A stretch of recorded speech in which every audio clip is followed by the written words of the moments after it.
Bonjour à tous, bienvenue dans cette nouvelle vidéo.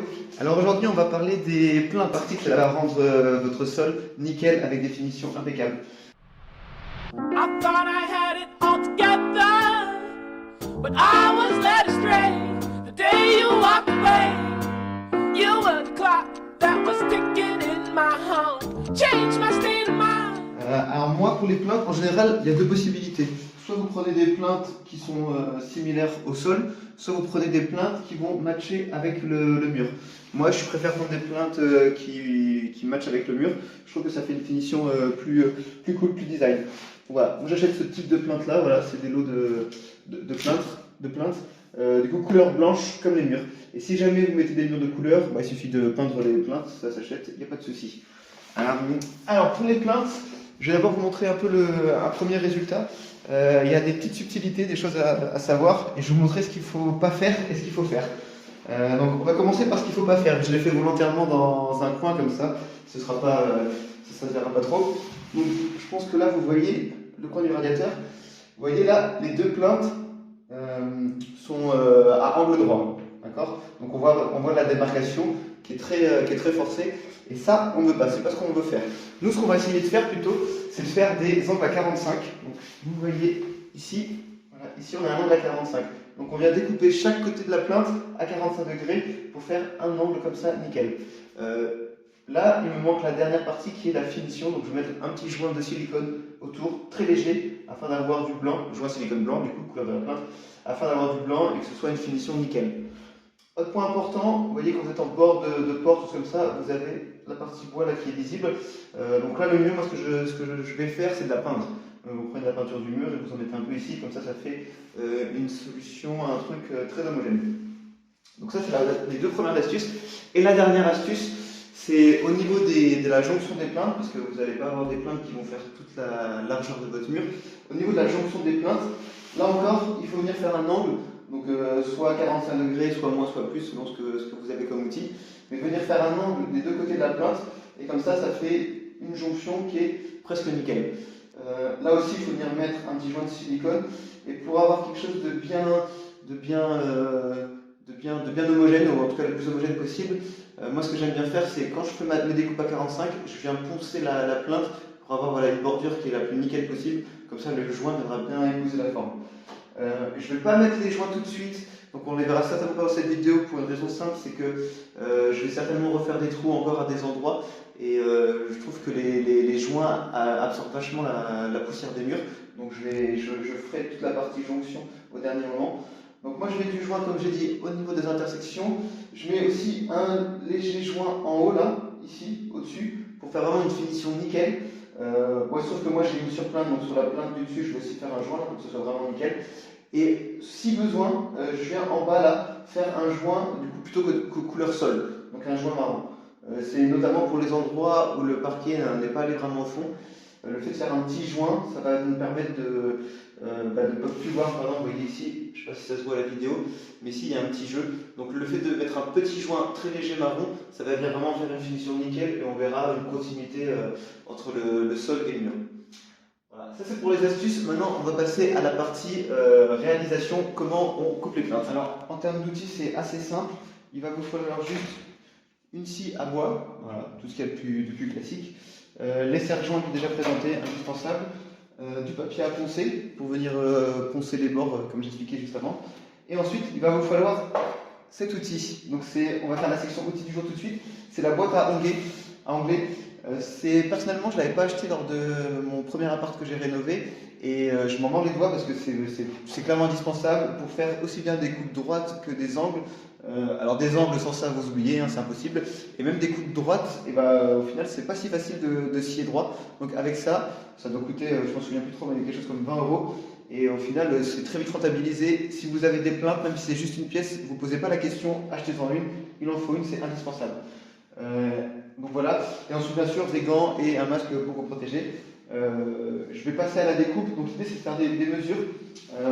Vous venez poser votre plainte actuelle, je vous montre, hop là, typiquement celle-là. Vous la posez, là, ici, du coup vous avez la distance. Il faut bien prendre en compte que vous allez faire un angle, typiquement ici je vais faire un angle, donc là on va être au bout de mon angle. Donc, je vais d'ailleurs commencer par ça. Je vais d'abord faire l'angle ici, pour m'assurer d'avoir le coin à 45. Une fois que j'aurai fait l'angle, je vais venir poser ma plinte ici pour prendre la mesure et je vais venir tracer ici où est-ce que j'en suis.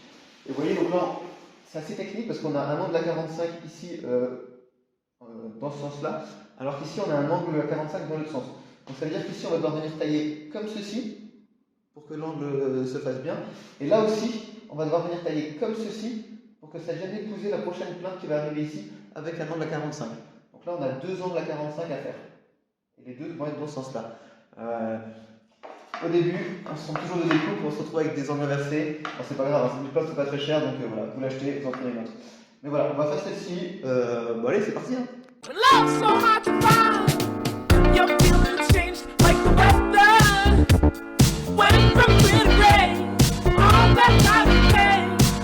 How can I go on with a cup all in a palm? Love's so hard to find. When someone's on your mind, listen, baby. Your wish is my command. Baby, won't you understand that your wish is my command? What can I do to make my baby understand? Something tells me that I'm dreaming. I can see his head waving unaware of problems that have a tendency to keep the truth behind, far from our minds. You need someone you can believe in. This I do declare. Trust me, I'll be there. The road that leads to heaven can be so steep. Donc voilà, j'ai fait ma coupe, donc ça ressemble à ça. Tac. Voilà, on a quelque chose comme ça. Et là, vous voyez, on a bien l'angle ici qui est repris ici. Donc je vais pouvoir mettre ma plainte ici par-dessus. Et là, on a un angle à 45 nickel. Donc je vais venir mettre un petit bout ici qui va s'arrêter soit là, je vais voir ce que ça donne. Mais voilà ce que ça donne une plainte. Alors peut-être je vais expliquer rapidement au niveau de la découpe ici. Ce qu'il faut bien prendre en compte.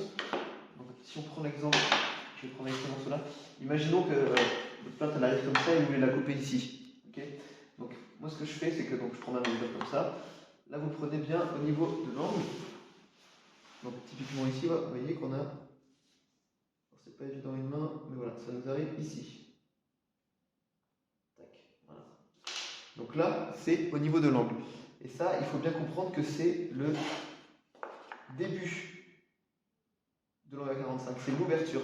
Du coup, lorsque vous allez utiliser votre boîte à angler, il ne faut pas se tromper de sens. Il faut aussi, je ne sais pas si on voit bien là la vidéo, mais il faut, vous voyez, si je me rapproche, au niveau de l'angle à 45, vous avez deux entailles ici. Une sur la droite, une sur la gauche. Et étant donné que vous allez faire l'ouverture, il faut bien penser à se mettre là au niveau de celui sur la gauche. Comme ça, la scie va bien ouvrir à partir de votre marqueur. Donc voilà, parce que je sais que moi j'ai souvent fait l'erreur de mettre ici ou mettre au milieu. Et ça donne un petit décalage, c'est pas parfait. Donc voilà, mettez bien l'ouverture de l'angle au niveau de l'extrémité gauche quand vous voulez faire un angle comme le mien, en utilisant ce côté de la boîte à onglet. Voilà, alors ensuite, la dernière partie, donc je le ferai après, mais la dernière partie c'est coller les plaintes. Pour ça, vous avez différentes possibilités. Soit vous utilisez de la colle exprès pour les plaintes, hein, ça existe, il y en a plein. Moi là c'est ce que j'ai utilisé au début, là j'en ai plus. Donc ensuite j'utilise de la colle assez classique. Moi j'utilise du Sikaflex. C'est une très bonne colle qui colle très très fort. Attention, ça veut dire que pour l'enlever, vous allez vous amuser. Il faut la découper au cutter, sinon ça vous y arrivez pas. Mais voilà, moi j'utilise le Sikaflex, j'en mets tout du long, voilà. Comme ça, je sais pas si on a vu, donc voilà, des petites vaguelettes là, tac tac tac tac tac, et des petits points ici, paf paf paf. Et voilà, et ensuite vous venez juste la mettre contre le mur, et on est bon, nickel. Ensuite, la dernière partie moi que j'aime bien faire avec les plaintes, petite dernière astuce encore, c'est vous allez voir si vos murs sont pas droits, et si vous faites de la réélévation, vos murs seront rarement droits, alors que la plainte elle est censée être droite. Potentiellement la plainte va faire un angle un peu, et ça va pas bien coller au mur. Donc moi ce que j'aime bien utiliser c'est que je prends mes parquets et je viens coller mon parquet, enfin je viens l'appuyer contre la plainte et contre le mur. Parce que je prends le parquet parce que du coup c'est à la fois assez long et très lourd. Du coup en venant appuyer contre la plainte, ça va permettre à la plainte de venir se coller en épousant la forme du mur vraiment, et ça vous permet du coup de ne pas avoir de parties un peu arrondies qui partent au niveau de la plainte. Donc voilà, donc si j'ai le temps, je vais procéder au collage après aux plaintes. Là je finis toutes mes découpes, et si j'ai le temps, je procède au collage et je filme un peu comme ça, vous verrez tout ça. Allez, c'est parti. Voilà, c'est tout pour la vidéo de cette semaine. Vous pouvez voir derrière moi, les plaintes ont été posées, donc ça c'est fait. Je vais continuer les autres pièces. Et au dernier moment, comme je l'ai dit, je ferai tout ce qui est joint pour les finitions. Ce sera une très bonne nouvelle, ça voudrait dire que je suis proche de la location. Pour la semaine prochaine, je vais faire une vidéo beaucoup plus technique sur l'électricité, plus particulièrement comment relier le tableau électrique à tous les éléments de la cuisine, avec le tirage des gaines et la pose du tableau électrique. N'hésitez pas à vous abonner pour ne pas manquer la vidéo. Allez, ciao!